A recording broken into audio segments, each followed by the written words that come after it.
The advice that didn't work in Japan, invest for the long term. ये line आपने काफ़ी बार सुनी होगी, specially stocks and mutual funds के केस में। ये सच क्यों है, या क्या ये सच है भी? लार्ज इकोनॉमीज के लिए ये काफ़ी हद तक सही साबित हुई है। यूएस इसका सबसे बड़ा एग्जाम्पल है। इसके अलावा और भी काफ़ी सारी कंट्रीज़ हैं, लेकिन इस पॉइंट पे हम जिस कंट्री को बड़ी ही क्यूरियोसिटी से देख रहे हैं वो है जापान। जापान काफ़ी टाइम से वर्ल्ड की लार्जेस्ट इकोनॉमीज़ में से एक रहा है, और इसके बावजूद जापान एक स्टैग्नेटेड इकोनॉमी का बहुत बड़ा एग्जाम्पल है। जापान की इकोनॉमी को समझने के लिए हमें वर्ल्ड वॉर 2 के एरा में जाना होगा। 1945 में यूएस ने 2 न्यूक्लियर बॉम्ब्स जापान पर गिराए थे, और इस इवेंट ने पूरी दुनिया को चेंज कर दिया। आने वाले कुछ सालों में जापान ने सब कुछ बिल्ड करना स्टार्ट किया। उन्हें यूएस से एड मिली, जिससे जापान में इंडस्ट्रियल रेवोल्यूशन ट्रिगर हुई। दुनिया के some of the most popular high tech brands Japan में से आए हैं, जैसे कि Sony, Panasonic, Toyota, Honda, Yamaha etcetera, और ये लिस्ट काफ़ी बड़ी है। 1960s में जापान की जीडीपी 10% पर एनम के रेट से ग्रो हो रही थी, जो कि आज से पहले कभी देखी नहीं गई थी। जापान का नाम एडवांस टेक्नोलॉजी से एसोसिएट किया जाने लगा।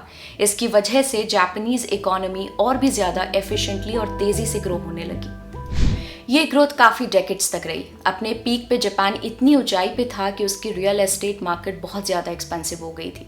टोक्यो का इंपीरियल पैलेस, जो 4 स्क्वायर किलोमीटर से भी कम एरिया ऑक्यूपाई करता है, उसकी रियल एस्टेट वैल्यू यूएस के एक पूरे स्टेट यानी कि कैलिफोर्निया से भी ज़्यादा एक्सपेंसिव थी, जो कि 4 लाख प्लस स्क्वायर किलोमीटर्स का एरिया कवर करता है। जापान अपने पीक पे एक एक्सपोर्टिंग पावर हाउस था, और उसका सबसे बड़ा कस्टमर यूएसए था। यूएस के कस्टमर्स जापानीज प्रोडक्ट्स बाय करते थे, जैसे कि इलेक्ट्रॉनिक्स, कार्स एट्सेट्रा। लेकिन 1980s में एक 5 साल के पीरियड में यूएस डॉलर और जापानीज येन का एक्सचेंज रेट काफ़ी सफ़र हुआ। इसकी वजह से जापान से यूएस आइटम्स को एक्सपोर्ट करना टफ बन गया। इसके कारण जापानीज इकोनॉमी ने बहुत सफ़र किया, क्योंकि उनकी इकोनॉमी का एक मेजर पोर्शन यूएस एक्सपोर्ट्स के ऊपर डिपेंड करता था। उन्होंने डिमांड की फ्लो को चेंज करने की कोशिश की, यानी कि यूएस एक्सपोर्ट्स पर कंप्लीटली रिलाई होने के बजाय उन्होंने इंटरनल डिमांड को इंक्रीज करने की कोशिश की। इंडस्ट्रियल रेवोल्यूशन के डेकेड्स बाद जापान की पॉपुलेशन में एक मैसिव लाइफस्टाइल अपग्रेडेशन देखने को मिला। मिडिल क्लास पॉपुलेशन बड़ी आसानी से ऐसे गुड्स पे पैसे स्पेंड कर सकती थी जो तब इसेंशियल लगने लगे थे, जैसे कि washing machines, TV, car etcetera. इस बिहेवियर को एनकरेज करने के लिए जापान ने इंटरेस्ट रेट्स भी रिड्यूस कर दिए। आपको पता ही होगा कि पूरे वर्ल्ड के across central banks interest rates का यूज़ करते हैं इकोनॉमी को कंट्रोल करने के लिए।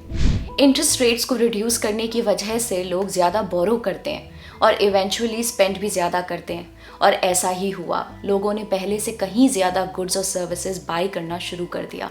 उन्होंने रियल एस्टेट और स्टॉक्स में इन्वेस्ट करना भी शुरू किया, और जब मार्केट में एक्सेस कैश फ्लो होता है तब मार्केट्स राइज होती हैं। एग्जैक्टली ऐसा ही हुआ। 1990 में अपने पीक पे निकी 38,000 पे पहुंचा। जिस तरह इंडिया में निफ्टी 50 इंडेक्स है, उसी तरह जापान में निकी है। उस लेवल पर सभी को पता था कि जापानीज मार्केट काफ़ी ओवर वैल्यूड है, इसलिए इकोनॉमी को एक ग्रेजुअल कूल डाउन करने की कोशिश की गई, लेकिन ऐसा पॉसिबल नहीं हो पाया। बल्कि 2 साल के पीरियड में मार्केट 60% से भी ज़्यादा गिर गई। अभी तक आपको ये पास्ट में हुए सभी स्टॉक मार्केट बबल्स जैसा ही लग रहा होगा, लेकिन जापान का केस थोड़ा डिफरेंट था। जब भी आप एक्सपर्ट से पूछते हैं कि कब इन्वेस्ट करना चाहिए या कब नहीं, तब सभी का यूजुअल आंसर यही होता है कि आप बस लॉन्ग टर्म के लिए इन्वेस्ट करें, क्योंकि लॉन्ग टर्म में किसी भी स्टॉक मार्केट की ग्रोथ इस तरह होती है कि कोई भी डाउन टर्न या बबल मैटर नहीं करता। ऐसा सभी मेजर इकोनॉमीज़ के लिए सच है, जैसे कि US, India, European union etcetera. लेकिन जापान के केस में ऐसा नहीं हुआ। 1990 में जापान की मार्केट 38,000 पहुंच गई थी और फिर क्रैश कर गई। लेकिन 30 सालों बाद भी आज के दिन भी मार्केट्स पूरी तरह रिकवर नहीं हुई हैं। जापानीज मार्केट अभी भी अराउंड 30,000 के लेवल्स पे है। ऐसा क्यों? इसके पीछे बहुत सी थ्योरीज हैं। सबसे पहले तो ये कि जापान में पॉपुलेशन प्रॉब्लम है, यानी कि लोग लंबे समय के लिए जीते हैं और उनके ज़्यादा बच्चे नहीं होते हैं, इसलिए उनकी पॉपुलेशन इवेंचुअली एज अप होती जा रही है, जिसकी वजह से जापान में काम करने वाले लोग कम हैं और ऐसे लोगों की पॉपुलेशन बढ़ती जा रही है जिन्हें सपोर्ट चाहिए। और ये रीज़न भी एक कारण माना जाता है उनकी इकोनॉमी के रिकवर ना होने के पीछे। सेकेंडली, जापानीज मार्केट ने काफ़ी अच्छे रिटर्न्स दिए तो हैं, लेकिन एक बहुत ही लंबे पीरियड के स्पैन में, यानी कि over a period of 50 years. बस बात यही है कि 1990 का राइज एबनॉर्मली हाई था, इसलिए उसे बीट कर पाना आसान नहीं होता। कुछ लोग ये भी कहते हैं कि जापान इतनी जल्दी ग्रो कर गया कि वो अपने बेस्ट पॉसिबल स्टेट पर काफ़ी जल्दी पहुंच गया, जिसके कारण फर्दर ग्रोथ के लिए स्कोप बहुत कम बचा। ऐसी काफ़ी सारी थियोरीज हैं और सच हम सभी को पता है कि क्या हुआ, पर यह बताना कि ऐसा क्यों हुआ वो किसी के लिए भी आसान नहीं है। तब भी अगर आप जापान को साइड कर दें तो ऐसी कोई मॉडर्न मेजर इकोनॉमी नहीं है जहां लॉन्ग टर्म इन्वेस्टिंग काम ना की हो।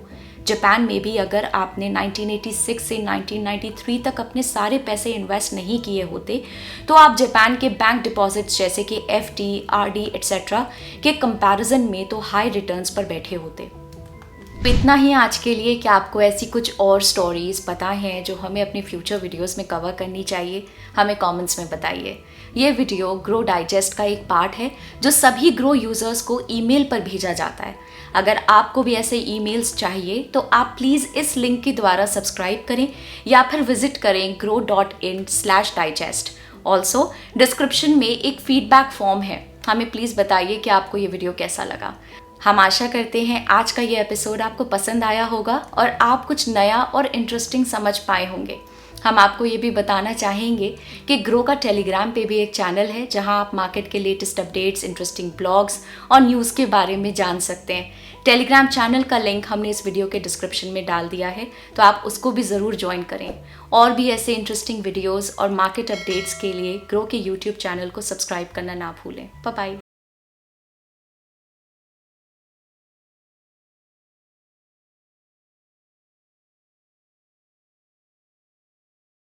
Investment in securities market are subject to market risks. Read all the related documents carefully before investing. Please read the risk disclosure documents carefully before investing in equity shares, derivatives, mutual fund, and or other instruments traded on the stock exchanges.